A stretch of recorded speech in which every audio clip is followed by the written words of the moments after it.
दोस्तों नमस्कार। 2 दशक की राजनीति ने इस देश के भीतर की सियासत को बदल डाला है। 2 दशक के दौर में बीजेपी का संगठन, आरएसएस का चेहरा बदला हुआ सा नजर आने लगा है। 2 दशक के दौर में राजनीति कैसे साधनी है और सत्ता तक कैसे पहुंचना है, यह पाठ के तौर तरीके भी बदल चुके हैं। सही मायने में हर परिभाषा इस दौर में बदल चुकी है। याद कीजिए, 21 बरस पहले दिल्ली से प्रधानमंत्री चलकर पहुंचे थे गुजरात और राजधर्म का पाठ उन्होंने गुजरात के मुख्यमंत्री को पढ़ाया था। लेकिन राजधर्म भी उस दौर में छोटा पड़ गया और मौजूदा वक्त में तो राजधर्म का जिक्र कोई कर ही नहीं सकता है।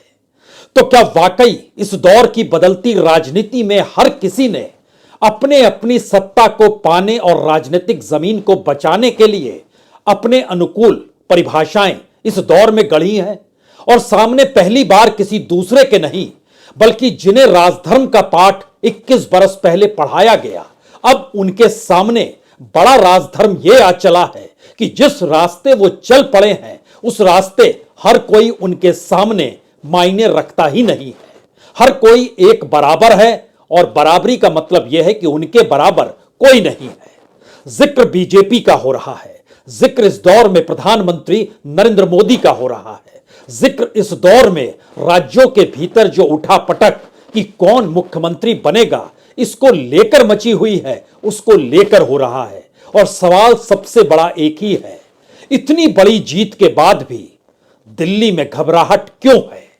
इतनी बड़ी जीत के बाद भी आरएसएस के दरवाजे पर पहुंचकर इस बात का ऐलान करवाने की दिशा में सत्ता क्यों बढ़ना चाहती है, जहां पर हर किसी को लगे कि ऐसा कुछ भी नहीं है कि दिल्ली अपने हाथ में हर किसी के नकेल रखना चाहती है। लेकिन यहीं से दूसरा सवाल निकल रहा है, 2024 की जीत को लेकर कौन है वो शख्स जो 2024 में जिता देगा, अपने राज्य में सारी सीटें ले आएगा। और संयोग ऐसा है कि राजस्थान और मध्य प्रदेश तो 2 ऐसे राज्य हैं जहां पर बीजेपी का स्ट्राइक रेट 99% रहा है। तो कौन है वो चेहरा जिसके आसरे बीजेपी को जीत 2024 में मिल सकती है?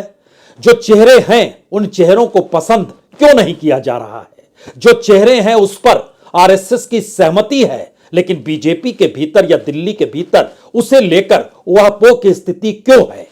इस दौर में एक नहीं बल्कि 9 पर्यवेक्षक 3 राज्यों के लिए ऐलान करने की क्या जरूरत थी? उसमें कैबिनेट मिनिस्टर हो, उसमें सांसद हो, उसमें राज्य स्तर का कोई नेता हो। इन तमाम लोगों की फहरिस्त 3-3 के हिसाब से 3 राज्यों में बांटने की जरूरत क्यों पड़ गई? क्या सभी को बताना है कि सभी एक बराबर हैं, कोई अपने कद को बड़ा ना माने और जो ऐलान होगा वह दिल्ली की चाहत पर होगा, दिल्ली की इच्छा पर होगा? लेकिन क्या मध्य प्रदेश और राजस्थान के भीतर आवाज कुछ और तो नहीं आ रही है? यह सवाल पहली बार बड़ा हो चला है और इस सवाल के पीछे एक उहापोह है। जब भी किसी राज्य में बीजेपी का मुख्यमंत्री बनता है तो आरएसएस को जानकारी देनी पड़ती है और आरएसएस उस पर अगर सहमति ना जताए तो दिल्ली की सत्ता को दोबारा से सोचना होता है। ऐसी स्थिति योगी आदित्यनाथ के काल की परिस्थितियों को दोबारा दोहरा ना दे जो उत्तर प्रदेश में उस वक्त दिल्ली ने सोचा और संघ ने बदल दिया। तो क्यों नहीं शपथ के बाद ही जानकारी दी जाए और तब आरएसएस के भीतर से एक आवाज आए, जब आपने तय कर ही लिया तो हमें क्यों बता रहे हैं? यह हो सकता था जब 6 महीने के बाद इस देश का लोकसभा चुनाव नहीं होता तब। अब तो इस दौर में 2024 का चुनाव जीतना है और दिल्ली की सत्ता को पता है कि आरएसएस सक्रिय नहीं होगा तो मुश्किल होगी और शायद इसीलिए आरएसएस को इस तर्ज पर इस दौर में सक्रिय कर दिया गया कि सरसंघ चालक मोहन भागवत 3 दिनों से पंजाब में है। ना सिर्फ पंजाब में नेताओं से मुलाकात कर रहे हैं जो कि आरएसएस से जुड़े हुए हैं और राजनीतिक तौर पर नेताओं के साथ जुड़ते हैं, बल्कि सत्संग में भी जा रहे हैं। उस सत्संग में जिसको उससे पहले वो गए थे अक्टूबर 2018 में, उस वक्त 2019 का चुनाव सामने था। पंजाब में पहली बार कांग्रेस अपने बूते लड़ने वाली है, चंडीगढ़ की भी सीट बचानी है हिमाचल में कांग्रेस जीत चुकी है, लेकिन बीजेपी को वहां जीत चाहिए, तो आरएसएस सक्रिय हो गई। 3 सवाल। आरएसएस का सक्रिय होना, आरएसएस से इजाजत लेना, दिल्ली का मनचाहे तौर पर किसी नेता की नियुक्ति बतौर मुख्यमंत्री ना कर पाने की स्थिति में आ जाना, इस घबराहट के पीछे का शोर कैसा होता है, पहले आप इसे सुन लीजिए। क्योंकि सांसदों के बीच कल जब प्रधानमंत्री पहुंचे तो बार बार मोदी सरकार या बार बार मोदी नहीं, बल्कि स्वागत है मोदी, इसके नारे किस रूप में लग रहे थे, एक क्षण के लिए पहले इसे देखिए, फिर डिकोड किया जाएगा कि आखिर दिल्ली के भीतर का संकट क्या गहरा रहा है।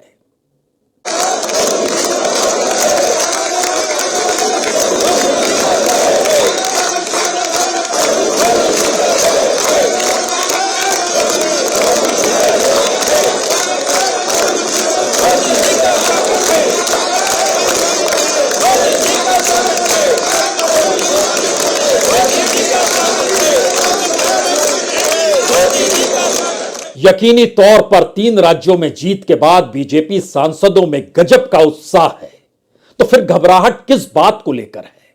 और इस घबराहट के बीच लगातार सीएम पद को लेकर कोई निर्णय ले पाने की स्थिति में दिल्ली आ क्यों नहीं रही है?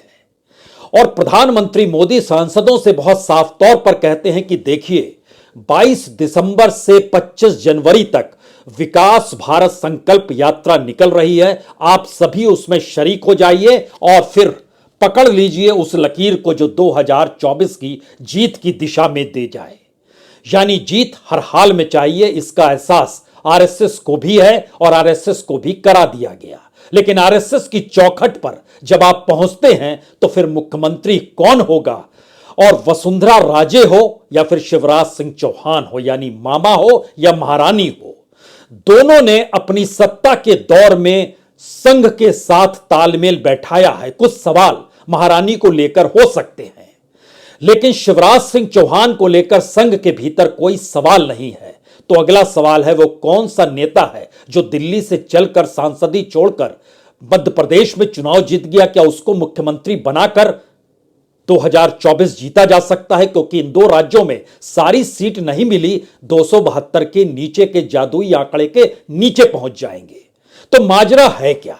मामा उसके बाद तुरंत पहुंच जाते हैं, जीत के बाद छिंदवाड़ा क्यों पहुंचते हैं? दिल्ली को संदेश देने के लिए कि अगर आप सीएम बना दीजिएगा तो अगली बार कमलनाथ भी चुनाव जीत नहीं पाएंगे। यह मैसेज बड़ा है, लेकिन देने का तरीका अपना है।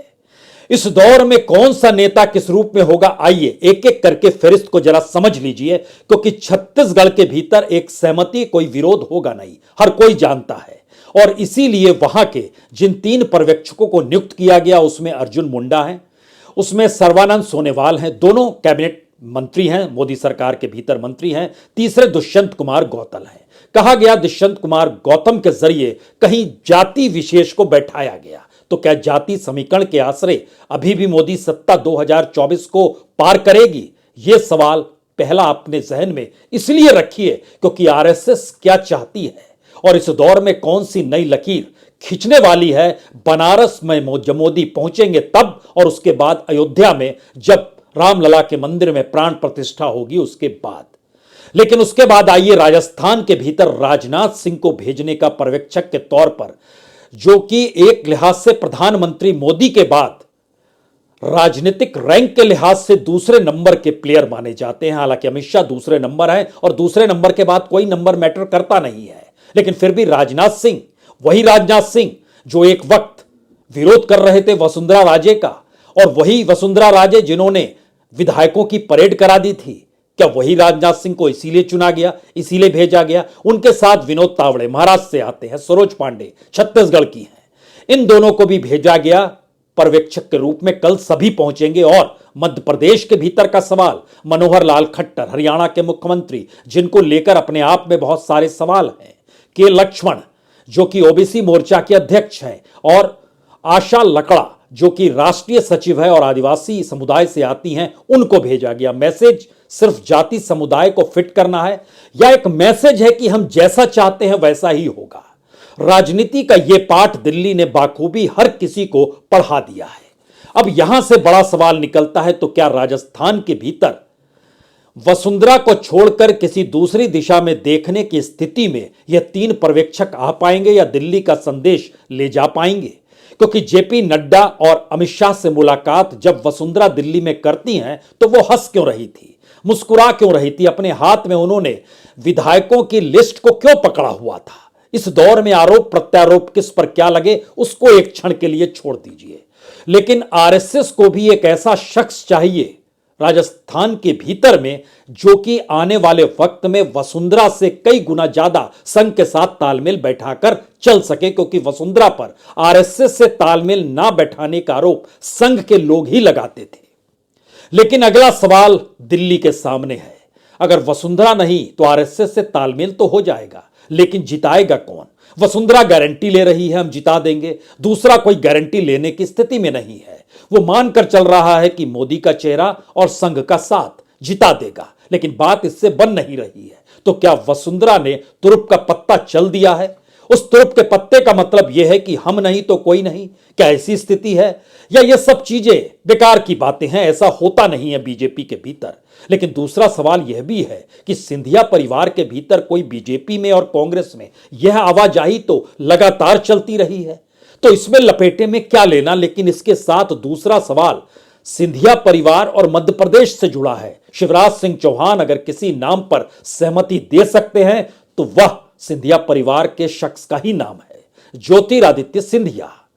यानी बीजेपी के भीतर कोई दूसरा अपना कद बढ़ा ले। उमा भारती के बाद शिवराज सिंह चौहान को झटके में मौका मिल गया था, यह मौका किसी और को मिल जाए तो फिर मध्य प्रदेश की राजनीतिक जमीन शिवराज सिंह चौहान के लिए खत्म हो जाएगी। लेकिन क्या दिल्ली का रास्ता संघ उन्हें यह कहकर ला रहा है, ट्रेनिंग ले लीजिए, आने वाले वक्त में आप ही का नंबर है? क्या यह स्थिति है?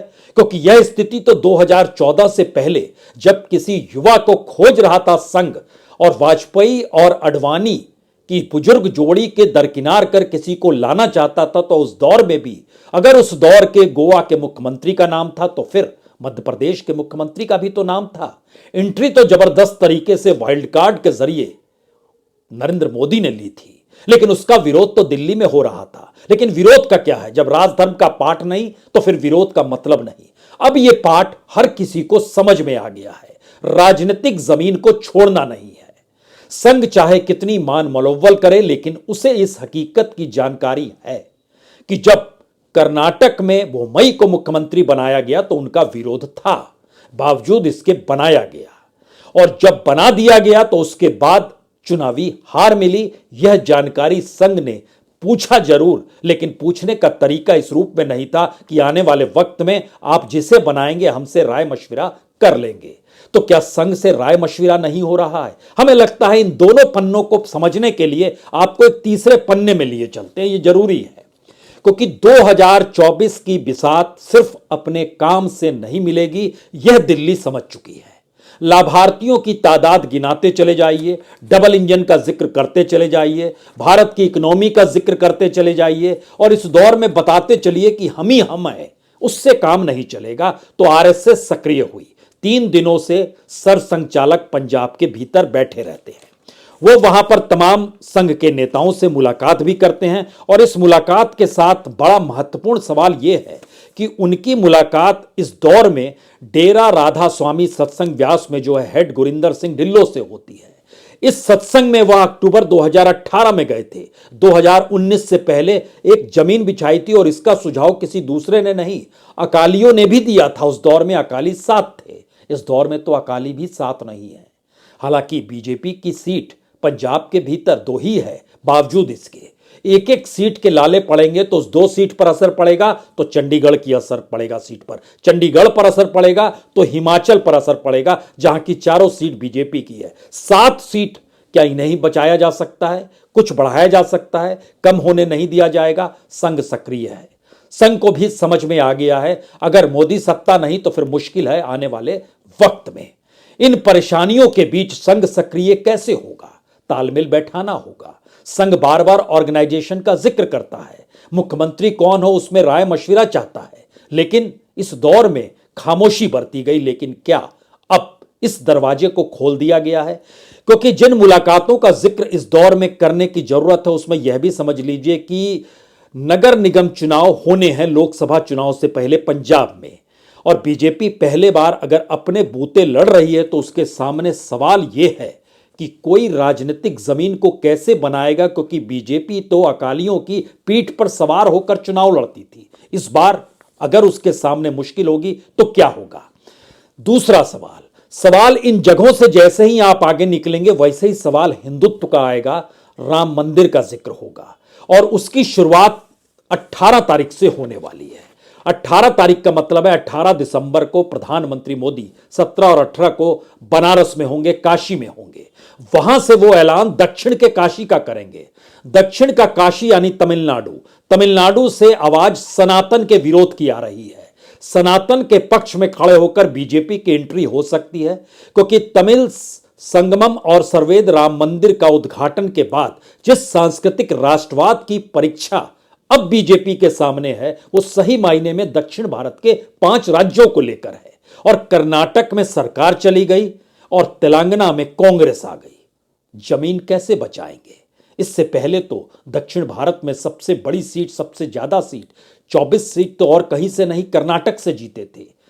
उसके 24-25 सीट कर्नाटक से जीतना, 3 सीट तेलंगाना से जीतना, क्या उसके भी लाले पड़ जाएंगे, फिर स्थिति नाजुक हो जाएगी। तो क्यों नहीं पूरा संघ का कैडर इस इलाके में सक्रिय हो जाए, और इसकी सक्रियता के लिए जितने मंदिर हैं, जो भी वहां पर पंडे हैं, उन तमाम लोगों की मौजूदगी इस दौर में आपको नजर आएगी। लेकिन बात इसको और आगे समझिए, क्योंकि इस दौर में सिंगौल को संसद के भीतर लाना, तमिलनाडु के ब्राह्मण जो वहां पर मौजूद हैं मंदिरों में, उनकी मौजूदगी दिल्ली में भी कराना, काशी में भी कराना, और तमिलनाडु और काशी के बीच सदियों पुराने संबंध के जश्न को लेकर अब काशी तमिल संगमम का जो शुभारंभ हो रहा है उसमें रामनाथपुरम और कन्याकुमारी टारगेट पे है। कन्याकुमारी 2014 में जीते थे, 2019 में हार गए। रामनाथपुरम का मतलब बहुत साफ है कि वहां के जरिए अगर जीत मिल जाती है तो फिर मैसेज जा सकता है कि जिस हिंदुत्व को सवार होकर बीजेपी चुनाव जीतना चाहती है अब उसे कोई मुश्किल होनी नहीं चाहिए। और संसद में सेनेगल जब आया तो तमिलनाडु के हिंदू पुजारियों को जिस रूप में लाया गया, कमोवेश यही स्थिति बनारस के भीतर 150 डेलीगेट्स, 150 नहीं कहिए 1500 डेलीगेट्स जो राम सेतु तक संदेश ले जाएं, यानी राम मंदिर निर्माण का संदेश वो वहां तक पहुंचाए, इसकी व्यवस्था की जा रही है। और इसके ठीक समानांतर जब राम मंदिर के प्राण प्रतिष्ठा का जिक्र हो रहा है तो देखिए हर चीज को उसके साथ जोड़ा गया। वो कॉरपोरेट हो उनको साथ बुलाया जा रहा है, चाहे उसमें अंबानीस का नाम हो, अडानीस का नाम हो, टाटास का नाम हो, बिरलास का नाम हो, सबको बुलाया जा रहा है। बॉलीवुड, अमिताभ बच्चन का नाम ले लीजिए या तमाम कलाकार उसके साथ जो इस दौर में कम से कम राइट विंग के हैं उनको ले लीजिए। खिलाड़ियों में चाहे सचिन तेंदुलकर हो, गावस्कर हो, विराट कोहली हो, सभी का नाम ले लीजिए। यह परिस्थिति इतनी भर नहीं है। राजस्थान से अगर घी आ रहा है तो बिहार के समाजसेवी राकेश पांडे के जरिए जो ब्रावो फर्मा चलाते हैं, राम स्तंभ बनवाया जा रहा है, 25 राम स्तंभ। गुजरात से भी ध्वज लहराएगा, वहां का 7 ध्वज स्तंभ बनाए जा रहे हैं। मैसेज इससे भी नहीं समझ में आ रहा है। मैसेज यह है कि दरअसल 5 जनवरी के बाद से जो सुरक्षा का दायरा होगा दरअसल वो एक पॉलिटिकल दायरा होगा। 5 जनवरी से लेकर जो लगातार मई के महीने तक चलने वाला है, देश भर के जितने भी मंदिर हैं, और अभी तक 1 लाख से ज्यादा मंदिरों को अंकित किया जा चुका है, और इसके साथ जितने लोगों के पास पहुंचना है उसमें अगर विश्व हिंदू परिषद की माने कि वह जिस रूप में तैयारी कर रहा है वो 5 लाख गांव तक पहुंचना चाहता है। और अक्षत कलश को लेकर जो अपने अपने प्रांत से 45 संगठित प्रांतों में जो विश्व हिंदू परिषद के हैं, जो भी सांगठनिक प्रांत थे उसके जो विशेष पदाधिकारी थे जो 5 नवंबर को अयोध्या से निकले हैं, वह जब वहां पहुंचेंगे और उसके बाद जो पूरा कार्यक्रम होगा उसके हिसाब से लाभार्थी तो इस देश में 25 से 30 करोड़ के बीच है। लेकिन हिंदू धर्म और हिंदुत्व और बीजेपी हिंदू पार्टी है, और राम मंदिर रामलला के प्राण प्रतिष्ठा के दौर में सरसंघचालक और प्रधानमंत्री मोदी की मौजूदगी है। इस देश के तमाम ऐसे लोग अगल बगल बैठे हुए हैं जो देख रहे हैं, समझ रहे हैं, तो देश यही है और इसके जरिए 62 करोड़ लोगों तक कैसे पहुंचे, विश्व हिंदू परिषद और आरएसएस की यही तैयारी है। 3 सवाल सबसे बड़े, तो क्या हिंदुत्व की लहर जो चलने वाली है, जो बनारस में 18 तारीख से शुरू होगी और उसके बाद रवानगी उसकी जो अयोध्या के राम मंदिर में 22 जनवरी से शुरू होगी, वही क्या उसी की आगोश में पूरा चुनाव आ जाएगा? यह पहला सवाल है। दूसरा सवाल, क्या इस दौर में कांग्रेस जिस रूप में सवालों को उठा रही है और जो ईवीएम से लेकर मुद्दे और वोट बैंक को लेकर जो सवाल है और उसमें इंडिया अगर एकजुट हो रहा है तो उसको तोड़ने के लिए बीजेपी के पास कौन सा मंत्र होगा या होना चाहिए?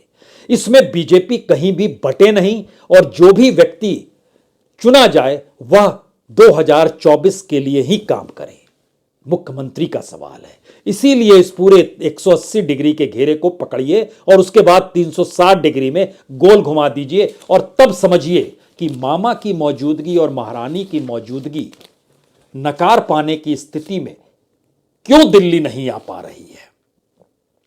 और अगर दिल्ली नहीं आ पा रही है तो क्या संघ ने सहमति दे दी है? और अगर संघ ने सहमति दे दी है तो इसका मतलब बहुत साफ है कि जिस उम्मीद और उल्लास के साथ इस दौर में दिल्ली में बिसात चुनावी जीत को लेकर बनाई गई, उसमें सभी बराबर हैं, यह मैसेज तो दिया जा रहा है, लेकिन एक डर लगातार रेंग रहा है, कहीं कोई बगावत ना कर दे। क्योंकि बगावत वह भी बीजेपी में और वह भी मोदी सत्ता के खिलाफ, यह अडवाणी का दौर नहीं है। जब गोवा में बैठक हो और अडवाणी जी रूठ जाएं, बावजूद इसके राजनाथ सिंह वहां जाएं और बैठक हो और उसमें कैंपेन कमेटी के चेयरमैन के तौर पर नरेंद्र मोदी का नाम सामने रखा जाए, दिल्ली में बैठे हुए अडवाणी ना माने, यह वो दौर नहीं है। यह दौर उसके आगे का दौर है। लेकिन दूसरा सवाल और आखिरी सवाल यहीं से शुरू होता है। अगर यह दौर वो नहीं है तो विरोध और बगावत के तौर तरीके भी अलग होते हैं। राजनीतिक जमीन पर पकड़ बनाए रखने के लिए लंबे वक्त से जो राजनीति शीर्ष पर बैठकर राज्यों में करते रहे, वो क्या अपनी जमीन को जाने और गंवाने देने की स्थिति में है? टकराव की इन परिस्थिति में संघ के दरवाजे पर हर कोई खड़ा है। संघ की जरूरत 24 में है। संघ की जरूरत सीएम बनवाने को लेकर है, उसकी सहमति और उसके जरिए मान मुनव्वल कराने की है। संघ इस दौर में हिंदुत्व की हवा लहराना चाहता है। इसी दौर में जिन परिस्थितियों के साथ बीजेपी सत्ता मौजूद है, तो एक मीटिंग में अगर जिक्र इस बात का कर दिया गया, जो कहा जाता है कि प्रधानमंत्री मोदी ने सरसंघचालक से कहा, तीसरी बार चुनाव हर हाल में जीतना है। रिकॉर्ड नेहरू का टूटेगा। इस देश के भीतर चुनी हुई सत्ता या चुनाव के तौर पर अकेले नरेंद्र मोदी होंगे जो चुनाव तीसरी बार जीतेंगे। 52 में जीते थे नेहरू, 57 में जीते थे नेहरू, 62 में जीते थे। उस रिकॉर्ड की बराबरी कीजिए और उसके आगे बढ़ जाइए। फिर संघ जैसा चाहेगा वैसा हम चलेंगे।